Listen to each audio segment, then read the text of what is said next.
I'll start by owning a mistake because it's the one that taught me everything I'm about to tell you. Years back, I built a porch bench out of good oak and I sealed it with polyurethane, the glossy stuff from the can. 3 coats, sanded between it, came out like glass, and I was proud of it. 3 winters later, that bench was rotting from underneath while the top still shined. One hairline crack in that perfect finish had let the rain seep in, and the plastic coat that looked so fine had sealed the water in with nowhere to go, and it sat there in the dark and rotted the wood out from the inside. That's when an old finisher, a man named Mahlon Esch, out of Lancaster County, set me straight and showed me the thing the plain folks have oiled their wood with for 200 years, a bottle that costs about $2 for a project's worth and does the exact opposite of what that fancy can did. Today I'll show you that finish, how to put it on right, and I'll tell you straight, the way a neighbor would, what it truly protects against, what it doesn't, and the one place you must never trust it. I've oiled and tarred more wood than I could ever count, and buried the pieces I sealed wrong the modern way. Stay with me, because the food-safe part in the middle is the piece most folks get dangerously wrong. Let me tell you first why that store shelf finish failed me, because the reason is the whole point. Polyurethane, varnish, spray lacquer, all of them are film finishes.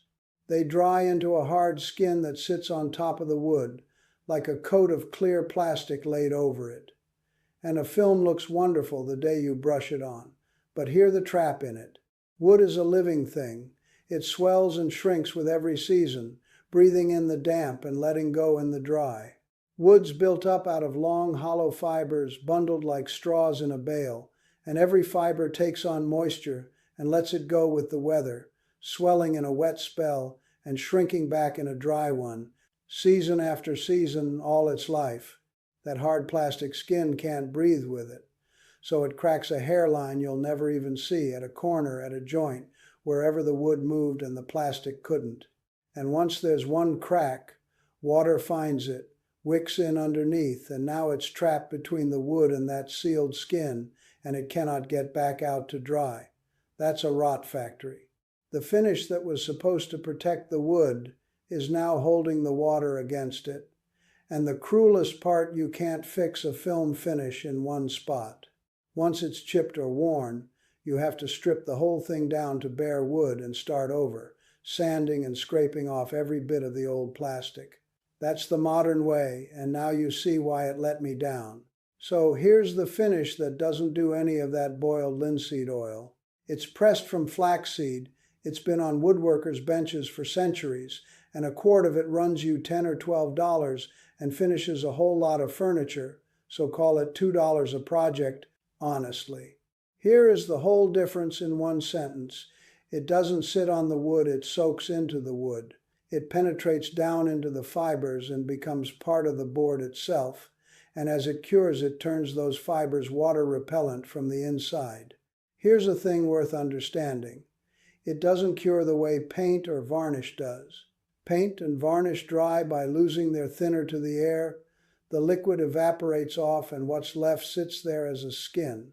Linseed oil cures by pulling oxygen out of the air, the same slow way a cut apple browns, and that oxygen locks the oil's molecules together down inside the fiber until the liquid turns solid waxy, water shedding, part of the board now.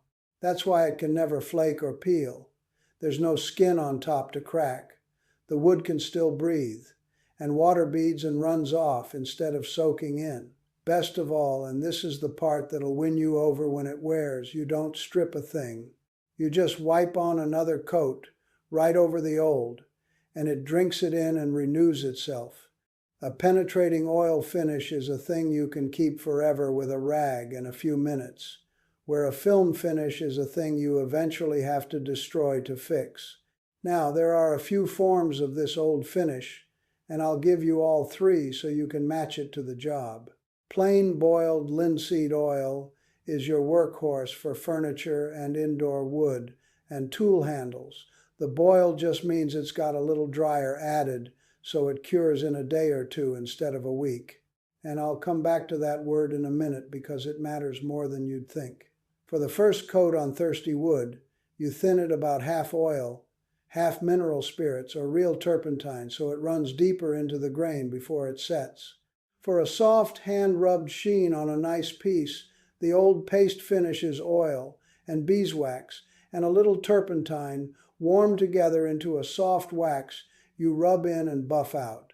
And for wood that lives hard out in the weather, a fence rail, a gate, a garden bench, an axe handle that's out in the rain, the old country answer is pine tar, the real Stockholm tar, usually cut with linseed oil and a bit of turpentine so it brushes on. That tar has kept Scandinavian boats and stave churches sound for centuries out in the salt and the snow. It's thick, dark, and smells like a campfire, not something you want inside the house. But out on a gate or fence rail, taking sun, frost, and rain, I've never used anything that holds up longer. Match the finish to the wood's life. Linseed oil for the things indoors and in hand. The tar mix for the things out in the weather, taking the worst of it. Malin Esch, the same man who set me straight on that ruined porch bench, taught me the tar mix. He built gates and wagon parts most of his working life over in Lancaster County, and he had a garden gate on his own fence. He'd tarred every couple of years since long before I met him. Hinges never sagged. Wood never went punky. 40-some Pennsylvania winters, standing on nothing but tar and oil. The tar wasn't any kind of magic, he told me. It was just patient, packing the wood's pores so tight that water had nowhere left to sit and rot. Keep the water moving off the wood, and it will outlast you and your grandchildren besides.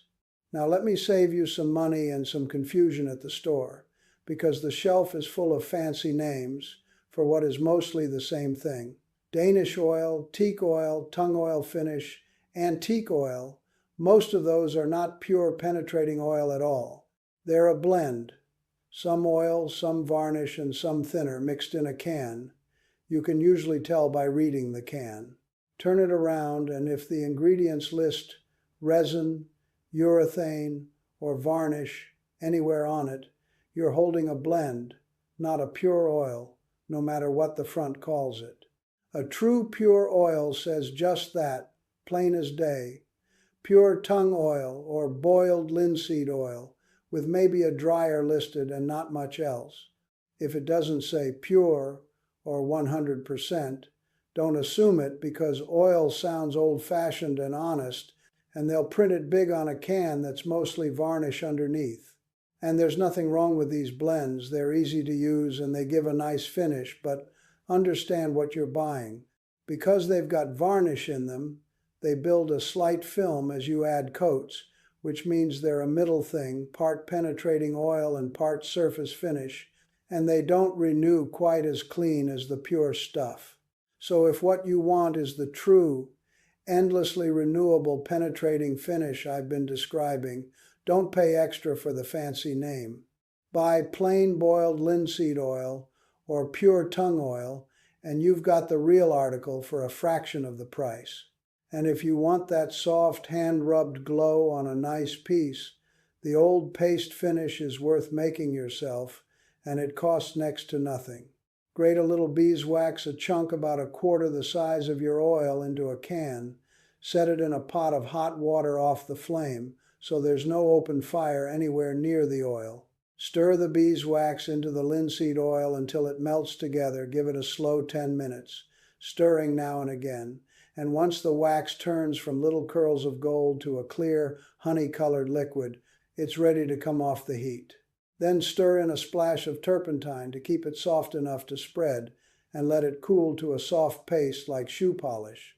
You rub that on thin with a rag, let it haze, and buff it out with a clean cloth, and it leaves a warm, low sheen that feels like satin and turns water beautifully. A batch of it lasts years in the can, and it's the finish I keep on hand for anything I want to feel good under the hand. Now let me show you how to put it on, because the doing of it is simple, but there's one step everybody botches. Start with clean, dry, bare wood, sanded smooth, wiped free of dust, and dry. because oil will not soak into damp wood. It'll just sit there gummy. Sand it to about 150 or 180 grit and stop there no finer. Folks think smoother is always better, but for an oil finish it's backwards. Sand it to glass and you burnish the pores shut and the wood can't drink. A little tooth is what lets the oil soak in. And if you want it extra fine, wipe the bare wood with a damp rag first. Let the grain raise up rough as it dries, and knock those raised whiskers back with a light sanding. Do that once before you oil, and the grain won't stand up on you later. That very first coat is the one worth thinning the same half and half cut with mineral spirits or turpentine, so it soaks twice as deep before it sets. Once it's cured, move to full strength oil for the coats that follow, since the pores aren't as thirsty anymore. Flood the oil on generous with a rag or a brush, really wet the surface, and hit the end grain hardest of all. Those are the open ends of the same hollow fibers, cut clean across like a bundle of straws, and they drink deeper and faster than the face of the board, exactly where water would get in worst if left bare. Let it soak in for 15, 20, 30 minutes, and you'll see dry spots appear where the thirsty wood pulled it all in. Hit those spots again, keep it wet, let it drink its fill. On an open-pored wood oak, ash, walnut, anything with grain you can feel, under your thumbnail there's an old trick worth knowing. The wet sanding slurry, while that first flooded coat is still wet, sand right into it with 3 to 100 or 4 to 100 grit, working with the grain. That grinds the wood's own dust into the oil and packs the grain down level as you wipe it off, oil and dust together, so it always matches and never stands out a different color. And now the step that makes or breaks the whole job. Wipe off every last bit of oil that hasn't soaked in. Every bit. Take a clean, dry rag and wipe that surface until it feels dry to your hand, until there's no wet film left sitting anywhere on top. Because any oil left standing on the surface has nowhere to go, it can't soak in. It's already refused, so it just sits there and turns gummy and tacky and never, ever cures hard. A tacky finish that grabs dust for a year is the #1 way folks ruin this, and it's always the same cause. They left the excess on instead of wiping it off. Flood it, let it drink, wipe it bone dry, then walk away and let it cure a full day or two for boiled oil, warm air, and a little breeze. Longer if it's cold, sometimes twice as long in a chilly 50-degree shop. How do you know it's truly cured, not just dry to the touch? Press your thumbnail into it, hard. In an out-of-the-way spot, any dent or softness, it wants more time. Hard clear through with no give. It's ready for the next coat. Then do it again. 2 or 3 thin coats, each one flooded, soaked, and wiped, each one cured before the next. How many coats depends on what the piece has to live through. 2 for a small box, 3 or 4 for a tabletop or tool handle used daily. On that last cured coat, buff briskly with a soft cloth. An old undershirt works fine, and the friction brings up a soft sheen, more glow than shine. Thin coats that soak in, never a thick coat that sits on top. That's the whole method. And here's the rhythm the old-timers kept, the one that makes a piece last a lifetime, and it's worth writing on your shop wall. Once a day for a week, once a week for a month, once a month for a year, and once a year for the life of the piece. Sounds like a lot said all at once, but it's a rag and 2 minutes each time, and a tool handle or a tabletop kept that way will outlive you and never once rot or crack or dry out. A dresser or a chair that just sits doesn't need the daily rounds. Save that for the pieces that work hardest. A workbench top, a cutting board, an axe handle. Any old finisher will tell you the same thing. The wood science folks will, just plainer. A finish you can renew forever beats a finish you have to strip. That's the whole case for the oil. Now let me stop here, because this next part is the one folks get dangerously wrong, and I will not soften it. Boiled linseed oil is a fine finish for furniture and handles and trim, but it is not food safe. Not for a cutting board, not for a wooden bowl, not for a spoon, not for anything that food or a child's mouth will touch. And here's why, and it's that word boiled I told you to hold on to. Boiled linseed oil isn't really boiled. It's got metallic driers stirred into it to make it cure faster. And those driers are not something you want in your food. So hear me plain. For anything that touches food, you use a different oil. The cheapest and simplest is food-grade mineral oil. A couple of dollars at the drugstore. It never goes rancid. It's tasteless and harmless. And you just rub it into a cutting board and wipe it off and reapply it whenever the board looks dry. Better yet, warm that mineral oil with a little beeswax into a board butter, and it lasts longer between coats.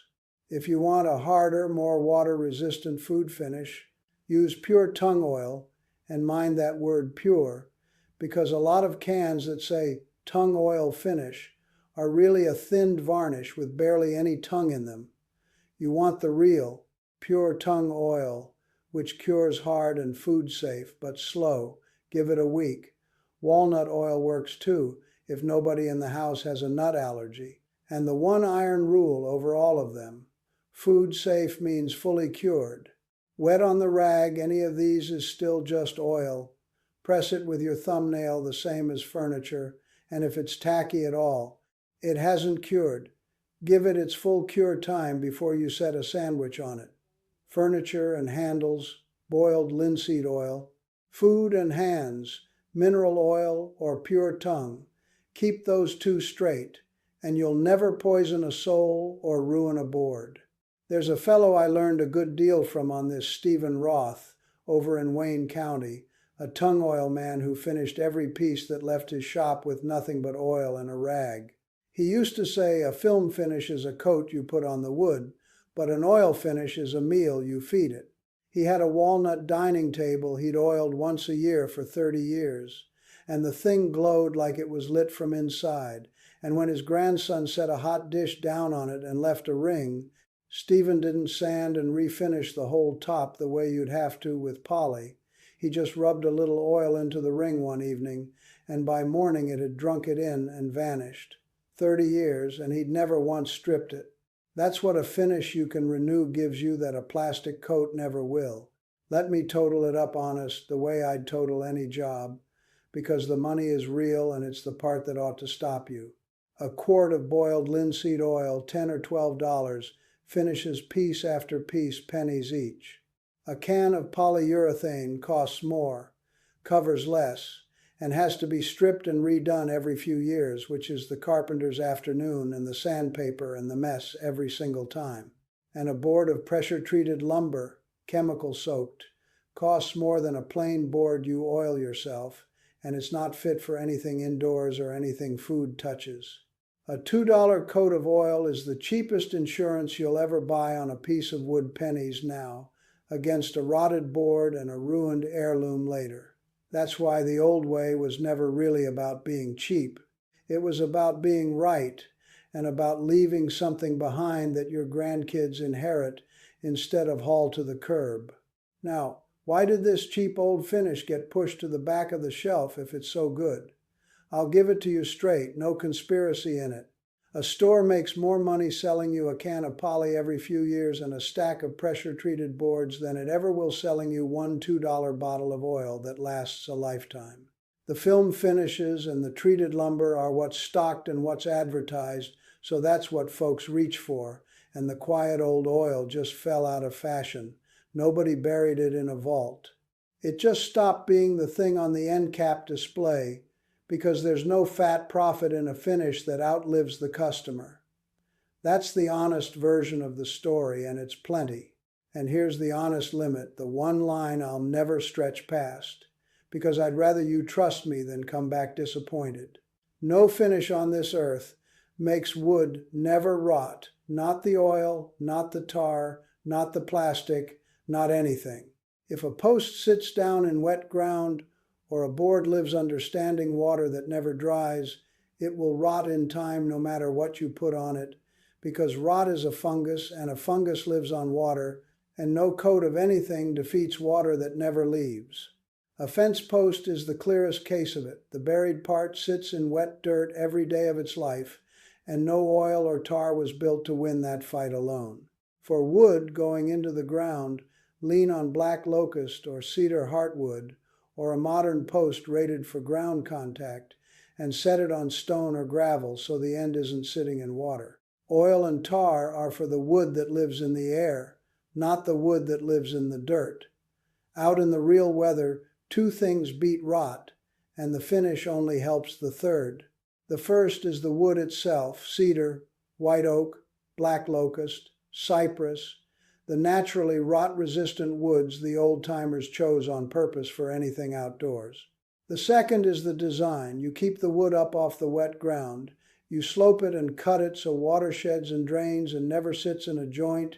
You let air move around it so it dries between rains. Do those two, and then the oil or the tar is the third thing that turns the day-to-day weather and lets the wood dry. One more honest word: linseed oil ambers as it ages, deepening the wood's color with every coat you renew, warm honey toward amber over the years. On oak or walnut already dark, you'll hardly notice, but on a pale wood like pine or maple that you want to stay light, linseed oil isn't your finish. A clear hard wax oil, or honestly a film finish, serves you better there, and I'd rather tell you now than have you write me confused next year. A finish buys you years and lets you renew forever. It does not repeal the fact that standing water rots wood. And if a piece has already gone soft and punky on you, that's not a finish job at all. That's a repair. I've a whole video on bringing rotted wood back from the curb, and this isn't that. Today we're keeping sound wood sound, which is the easy half if you do it before the rot ever starts. One safety word before I let you go, and it is not a formality, it's a house fire. These oils give off fumes as they cure, so work with the door open and the air moving, never shut up in a closed little shop breathing it.